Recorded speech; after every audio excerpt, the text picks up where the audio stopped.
La Guinée compte 9 065 446 km² d'étendue d'eau d'importance internationale répartis sur 16 sites reconnus par la Convention Ramsar. Ces sites regorgent d'importantes espèces d'oiseaux, de poissons ou de reptiles. Malgré leur importance du point de vue écologique, ils ne sont pas tous classés aires protégées en Guinée. La situation des sites, pour le moment, il y a beaucoup de sites qui n'ont pas ces actes encore de classement dans la catégorie des aires protégées au niveau national.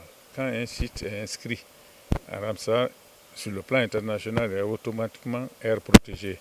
Il faut que le pays prenne des dispositions pour les textes juridiques érigeant ces aires protégées maintenant au niveau national ici.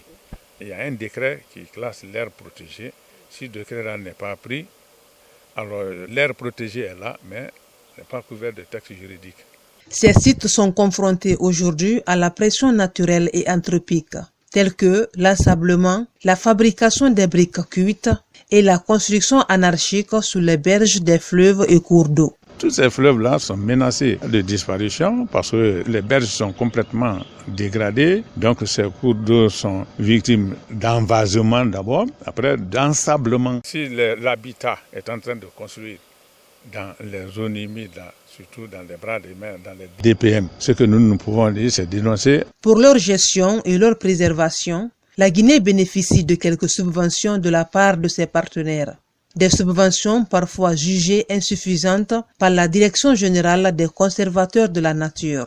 L'autre difficulté maintenant, c'est l'accès, parce que c'est des zones humides.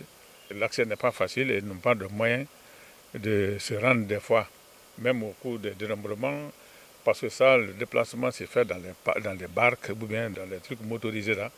Mais si on n'a pas de moyens d'acheter ça pour se rendre des sites, en plus de ça, l'obtention des financements pour la gestion efficace de ces sites-là. On a des financements, mais qui ne sont pas disponibles entièrement pour faire face à toutes les réalités du terrain. La gestion rationnelle des zones humides nécessite la collaboration entre les départements en charge de l'environnement et celui de l'habitat à travers un plan d'action. À rappeler qu'une zone humide est un espace de transition entre la terre et l'eau. Exemple, les fleuves, les marigots ou encore les rivières.